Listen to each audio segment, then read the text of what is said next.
ఏడుపు నిజంగా అది కూడా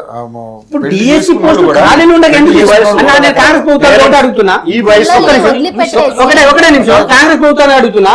మీరు మొదటిగా మేము ఫస్ట్ డిఎస్సి ఇస్తామని చెప్పారు, దాని తర్వాత జాతీయ ఇచ్చారు.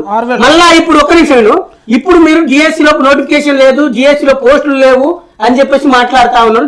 దీనికి మీరు సొల్యూషన్ ఏం చెప్తారు? ఒక్క నిమిషం ఆగండి. ఉద్యోగాలు లేవన్న వైట్ పేపర్ రిలీజ్ చేయమని అది తర్వాత సంగతి. ఫస్ట్ మీరు అన్నారు అవి, మరి ఇప్పుడు ఆ ఉద్యోగాలు ఎడిపోయినాయి, కాకులు ఎత్తుకపోయినాయా, లేకుంటే మీరు 70,000 80,000 అని చెప్పేసి అబద్ధాలు ఆడుతా ఉన్నారు. ఆ విధంగా దొంగ జీవో తీసుకొచ్చి ఏమన్నా మా ఉద్యోగాలు అమ్మేసిరా? అవసరం లేదు. చెప్పండి, నా క్లారిటీ మరి ఆ టీచర్ ఉద్యోగాలు అమ్మేసిరా చెప్పు. ఇప్పుడు మీరు చెప్పినట్టు, సార్ గారు చెప్పినట్టు ఒక విషయం మీరు గుర్తుపెట్టుకోవాలా. మేడం గారు ముందు ఒక విషయం ఏంటంటే ఏజీ ఎందుకు పెంచారని చెప్పారు. మలిదశ ఉద్యమం 2009 నుంచి 2014 వరకు ఉధృతంగా సాగిన తరుణంలో అన్ని నోటిఫికేషన్లు ఉన్న ఎగ్జామ్స్ పేపర్ల సెంటర్ తీసుకొచ్చి మనం బయట పెట్టాం. పెట్టినప్పుడు ఏం చేసినప్పుడు 6 సంవత్సరాలు నష్టపోయింది. నష్టపోయినప్పుడు నిరుద్యోగ విద్యార్థులకు న్యాయం జరగడం కోసం అని 4 years ఏజ్ పెంచారు. సో అది మీరు ఇప్పుడు దానికి ఏంటంటే కొంచెం ఎందుకు అని చెప్పేసి ఆ టప్లో ఉన్న వాళ్ళకి చెప్తున్నారు. అదొక విషయం అనుకుంటూ దానికైతే కానే కాదు, ఎందుకంటే నిరుద్యోగులకు మేలు జరగడం కోసమే చేసింది. దాని తర్వాత ఇప్పుడు మేడం గారు ఇంకో విషయం కూడా రేజ్ చేశారు. ఏదైతే మోడల్ స్కూల్స్ కానీ గ్రామాల్లో ఉండే ఆశ్రమ పాఠశాలలు కూడా ఉన్నాయి, కొంచెం హాస్టల్స్ ఉన్న ఆశ్రమ మీకు తెలుసుకోకపోవచ్చు. అందులో 2001లో నుంచే కాంట్రాక్ట్ పద్ధతిని ప్రవేశపెట్టారు. మొట్టమొదటిసారిగా కేంద్ర ప్రభుత్వం ఆశ్రమ పాఠశాల మన వేజెన్స్ ప్రాంతాలు పెట్టినప్పుడు వాటిలో కాంట్రాక్ట్ పద్ధతిని తీసుకున్న తర్వాత వాళ్ళకు 2009లో కొందరు రెగ్యులేషన్ చేశారు. అప్పటి నుంచి ఇప్పుడు రెగ్యులేషన్ చేయలేదు. సో వాళ్ళు ఏంటంటే అప్పుడు జీతం అలాగెంత 6,000 జీతంతో ఈరోజు 15,000 జీతం వరకు చేసుకుంటున్నారు. సో అలాంటి వాళ్ళ న్యాయం చేయడం కోసం కూడా ఇలా రేవంత్ రెడ్డి ప్రభుత్వము 86 డేసీ వాళ్ళకి మొన్న పోస్టులు ఇవ్వడం జరిగింది.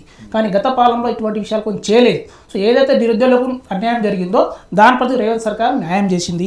మూడవది మీరు అన్న విషయము, మన కరోనా వచ్చిన తర్వాత దాదాపు ప్రాణాలు అందరు గుప్పుల్లో పెట్టుకున్న సమయంలో దాదాపు ఒక 11,000 మంది స్టాఫ్ నర్స్ పనిచేశారు.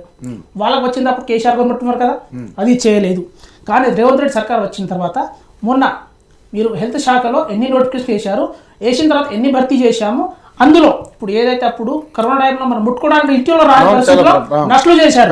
వాళ్ళకి ఈరోజు మేము 20% వెయిటేజ్ ఇచ్చి ఇలా నోటిఫికేషన్ భర్తీ చేసి వాళ్ళ పోస్టులు ఇస్తూ ఉన్నాం. అదే మన ఎల్బీ స్టేడియంలో నియామక పత్రాలు ఇస్తా ఉన్నాము. మీరు దానికి గుర్తిస్తలేరు.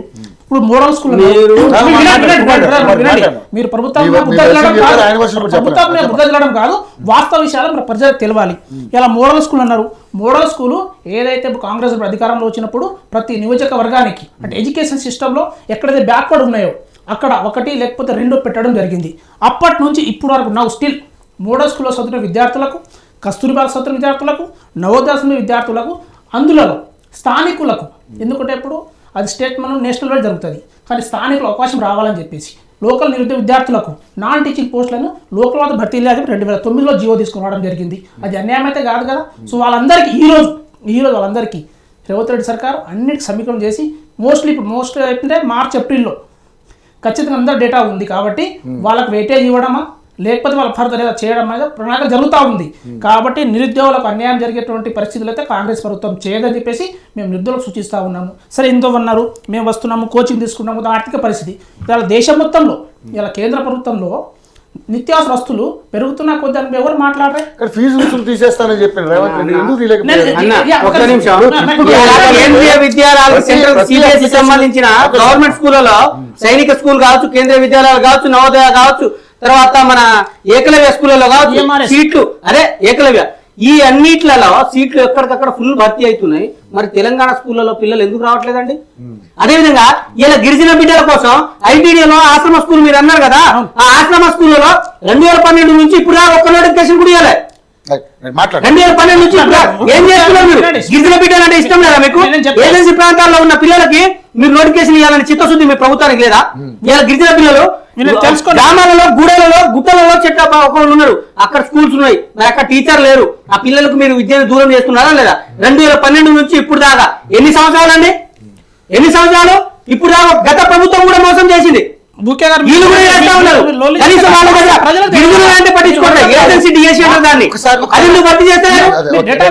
అదేవిధంగా ఇందాక ఒక మాట అన్నారు కదా, టీజీపీఎస్ ద్వారా భర్తీ చేస్తున్నారు అనేసి డిఎస్సి. అది 2018లో జరిగింది. దాని తర్వాత మీ ప్రభుత్వం వచ్చింది కదా మళ్ళీ. డిఎస్సి ఒక్క నిమిషం, దాని తర్వాత డిస్ట్రిక్ట్ సెలక్షన్ కమిషన్ ద్వారానే కదా కమిటీ ద్వారానే కదా మీరు భర్తీ చేసిరు.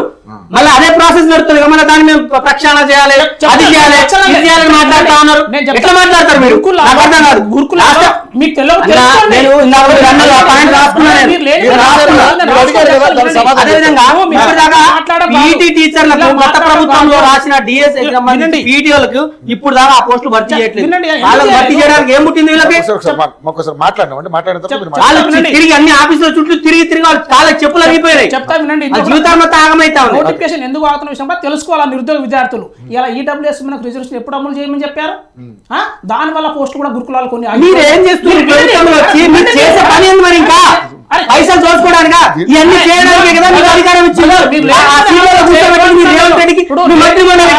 ఏం చేస్తున్నారు మీరు? అది కూడా చేయడం కాకపోతే దిగిపోండి.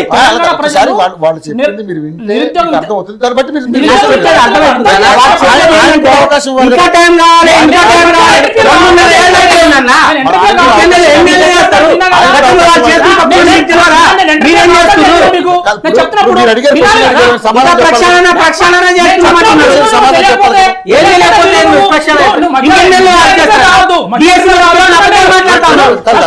తెలంగాణ ప్రజలు చూస్తున్నారు. మనం విషయం బయటికి వెళ్ళాలి, నిరుద్యోగులకి ఏం జరుగుతుందో తెలియాలి. ఏం చెప్తారు వినండి, తర్వాత మీరు దాన్ని రాసుకుని మీరు చెప్పండి. ఎందుకంటే ఒక పాయింట్ ఆయన చెప్తున్నాడు, మీరు క్వశ్చన్ సమాధానం ఇప్పుడు వాళ్ళు అదే అన్నారు కదా, వాదించుకుంటే కాదు. ఒక్క నిమిషం ఆగన్నా.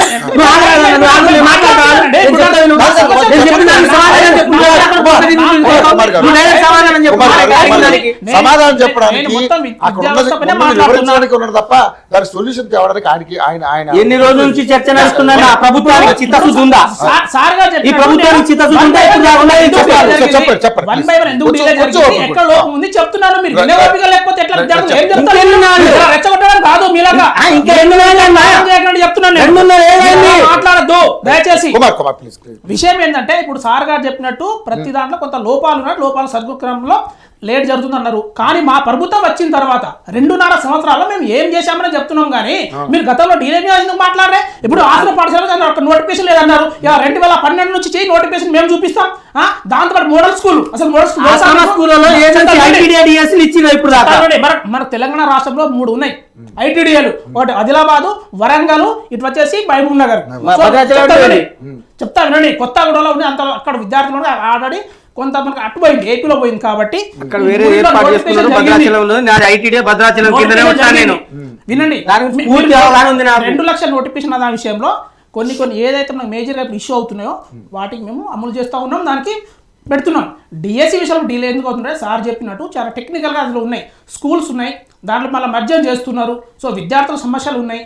టెట్ అన్నారు, రేవంత్ రెడ్డి రాగానే ఏదైతే మనకి ఎలక్షన్ హామీలో ఇచ్చారో ఒకసారి టెట్ అన్నప్పుడు మధ్యాహ్నం నష్టపోయామంటే రిటర్న్ చేసి అప్లై చేయాలని ఇచ్చారు. ఇప్పుడు కొత్తగా వచ్చి 2 బ్యాచ్ మళ్ళీ వీడియోలు వచ్చారు. సో వాళ్ళకు కూడా టెట్ క్వాలిఫై చేసి వచ్చే డిఎస్సి నాటికి వాళ్ళకు కూడా అవకాశం ఇవ్వాలి కదా. సో టెట్ కంటిన్యూ 6 నెలలకు ఒకసారి నిర్వహిస్తూ ఉన్నారు. ఇప్పటికి 3 టెట్లు అయిపోయాయి. నేను చెప్తున్నాను, అరే మధ్యాహ్నం ఇంటర్ కాదు అదే చెప్తున్నాను కదా. 3 టెట్లు అయినాయి.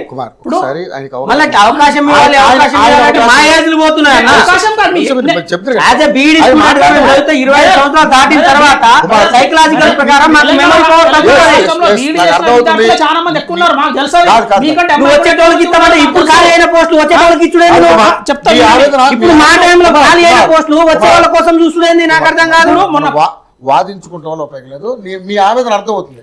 ఆయన చెప్పనివ్వండి, చెప్పిన తర్వాత అదే చెప్పిన దానికే చెప్తున్నా నేను.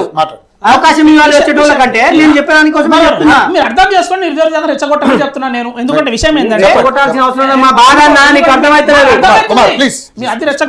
కూర్చొని చదువుతా ఉంటే అర్థమవుతుంది మీకు. ఇప్పుడు మేము కూడా డిఎస్సి అంటే మేము బీడీ చేసిన వాళ్ళు, మేము టాట్గా ఆగిపోయిన వాళ్ళు ఎంత రాజకీయంగా వస్తున్నామంటే ఉత్తిగం కాదు. విషయం ఏంటంటే విద్యార్థుల యొక్క లోపాలు, విద్యార్థుల దగ్గర కానీ ప్రభుత్వం లోపాలు కానీ మన ప్రజలకు చెప్పాల్సిన అవసరం ఉంది. ఎందుకు డీలే అవుతున్న విషయంలో మేము తెలియజేస్తూ ఉన్నాము. ఇప్పుడు ఇది జరిగిన తర్వాత మీరు ఏదైతే డిఎస్సి నీడ్ అంటున్నారో డిఎస్సి ఖచ్చితంగా చెప్తున్నాం మేము. ఈ సంవత్సరం ఉగాది నాటికల్లా మీ కబుర్లు అయితే వస్తుంది. ఎందుకంటే చాలా పాఠశాలలు ఉన్నాయి. ఇప్పుడు యంగ్ ఇండియా స్కూల్స్ మేము ప్రతి కాన్సెప్ట్లో స్టార్ట్ చేయబోతున్నాం. సో వాటిలో ఒక్కొక్క స్కూల్లో కనీసం ఏం లేదనుకున్నా కనీసం 50-60 పోస్టులు ఉంటాయి. అదొకటి కలుపుకుంటాము. ఈ డిఎస్సి అన్ని భర్తీ చేయాలి. కాబట్టి గతంలో మోడల్ స్కూల్లో కానీ ఆశ్రమ పాఠశాలలో కానీ ఇప్పుడు మన ఈఎంఆర్ఎస్ ఏకలవ్య మోడల్ స్కూల్ కూడా మనకే అప్పచెప్పారు కాబట్టి స్టేట్ వైడ్కి అది నేషనల్ వైడ్ పెడితే ఇప్పుడు ఎక్కడో మన ఛత్తీస్గఢ్ మహారాష్ట్రలో వచ్చి ఇక్కడ చెప్తే వాళ్ళకి విద్యా అవసరం లేదు మన విద్యార్థుల భాష వాళ్ళ కమ్యూనికేషన్ లేదు కాబట్టి దాని మీద గతంలో ఎగ్జామ్ పెట్టారు ఆల్రెడీ వాళ్ళు అంతా బయట వాళ్ళు వచ్చారు కాబట్టి మన వాళ్ళకి ఉండాలని చెప్పేసి ఒక లెటర్ రాసుకున్నాము దాని మీద నికోలస్ గారు కూడా మన డిస్కషన్ జరిగింది మనకు స్థానికుల అవకాశం ఇవ్వాలని చెప్పేసి ఎందుకంటే మన రాష్ట్రంలో ఉన్నటువంటి ఏకలవ్య మోడల్ స్కూల్ కూడా ప్రాంతాల్లో ఉంది కానీ విద్యార్థుల కమ్యూనికేషన్ ఇబ్బంది అవుతుంది కాబట్టి వాటిలో అవకాశం ఇవ్వడం కోసం ఖచ్చితంగా మీరు అన్నట్టు మెగా డిఎస్సి 26,000 నోటిఫికేషన్తో రాబోతున్నది సో ఇవన్నీ అందులో విద్యాకేంద్రాలు నాకు 4 మనం ఉన్నాయి వాటన్నీ కలుపుకొని ఇప్పటి వరకు చెప్పినటువంటి మాటలే కంటిన్యూ అవుతాయా ఒక సొల్యూషన్ సమస్యకి వాళ్ళ బాధకి ఒక సొల్యూషన్ వస్తుంది ఎందుకంటే మెగా డిఎస్సి 25,000 పోస్టులు అన్నారు సో ఇంతవరకు మీరు డిఎస్సీలో ఎన్ని పోస్టులు ఇచ్చారో క్లారిటీ లేదు 6,000 ఇచ్చాము 6,000 అంతకంటే ఒక పోస్ట్ కూడా extra ఇవ్వలేదు. 6,000 ఎందుకంటే చెప్తా 6,000 కానీ ఇంకా ఇవ్వాల్సిన పోస్టులు ఎన్ని పెండింగ్ లో ఉన్నాయి 35,000 పోస్టులు ఉన్నాయి కదా ఉన్నాయి మరి ఎందుకు ఇప్పుడు ఎప్పుడు చెప్తున్నా చేస్తారు వినండి. వాళ్ళు ఎన్ని ఉద్యమాలు చేస్తారు చెప్పండి మీకు చెప్పండి ఏకలవ్య మోడల్స్ మనకి 26 స్కూల్స్ ఉన్నాయి మన తెలంగాణ రాష్ట్రంలో ఏకలవ్య మోడల్ స్కూల్స్ ఉన్నాయి ఆశ్రమ పాఠశాలలో దాదాపు ఏం లేరు 56 ఉన్నాయి దాంతోపాటు మోడల్ స్కూల్స్ మనకు 90 ఉన్నాయి సో వీటన్నిటి కలిపి పోస్టులు ఖాళీ ఉన్నాయి సో ఆ పోస్టులు అనేది ఒక్క దగ్గర తీసుకొచ్చి మనం డిఎస్సి ద్వారా భర్తీ చేస్తే వాళ్ళకి న్యాయం జరుగుతుంది అనేది ప్రభుత్వాలు వచ్చిన ప్రభుత్వం ఆలోచన చేస్తుందంట ఆశ్రమ స్కూళ్ళలో ఒక్క నిమిషం చెప్పండి.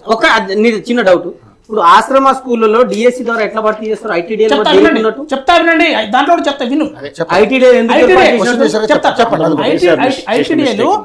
కేసీఆర్ ఏమి ఇవ్వలే మిస్టేక్ కేసీఆర్ ఆశ్రమ పాఠశాలకు ఐటీడీ డిఎస్సీలకి సంబంధించి 2012లో వచ్చిన నోటిఫికేషన్ దాకా ఇప్పుడు దాకా ఒక్క నోటిఫికేషన్ కూడా రాలేదు దాంట్లో ఎందుకు delay దాంట్లో కేసీఆర్ కూడా తెల పెట్టలేదు ఇంకోరు కూడా పెట్టలేదు మీరు వాళ్ళు పెట్టిరు వీళ్ళు పెట్టినట్టు అవగాహన ఉండాలి ఏజెన్సీ బిడ్డను ఆయన చేసిన తప్పు జియో నెంబర్ 3 తీశారులే గానీ ఐటీడీకి సంబంధించి స్పెషల్ డిఎస్సీ బ్రదర్ అది కాదు ఐటీడీ రీజన్ చెప్తా వినండి ఏదైతే మనము ఎస్సీ ఎస్టీ రిజర్వేషన్ పెంచిన తర్వాత స్థానికులలో రిజర్వేషన్ వర్తించాలని చెప్పేసి కేసీఆర్ వచ్చిన తర్వాత ఎస్టీలో 10% రిజర్వేషన్ పెంచిన తర్వాత అక్కడ ఆదివాసీ వాళ్ళు తర్వాత వీళ్ళు గిరిజనులు కొట్లాడుకొని కేసులు వేశారు కాబట్టి ఐటీలో డిలే అవుతా ఉన్నది సో ఆ రిజర్వేషన్ చేయాలంటే ఆ ప్రాంతంలో ఎస్టీ వాళ్ళు ఉన్నారు ఆదివాసులు ఉన్నారు సో ఆ నోటిఫికేషన్ ఐటీడీలో వాళ్ళు వేస్తే వీళ్ళు మీరు ఒకసారి గతంలో చూసి ఉంటారు సర్టిఫికేట్ కూడా కలెక్టర్ క్యాన్సిల్ చేయాల్సిన పరిస్థితి ఏర్పడ్డది సో ఐటీడీఓలు కూడా దాన్ని కూడా దీని కింద కన్వర్ట్ చేస్తే అన్ని ప్రాంతాల వాళ్ళకి అవకాశం ఉంటుంది ఆ రకంగా మీరు ప్లాన్ చేస్తారు అది వర్కౌట్ కాదు అది మళ్ళీ రాజ్యాంగం 5th షెడ్యూల్ ప్రకారం ఏజెన్సీ ప్రాంతాలకు పోస్టులు ఏజెన్సీ వాళ్ళకే ఇవ్వాలి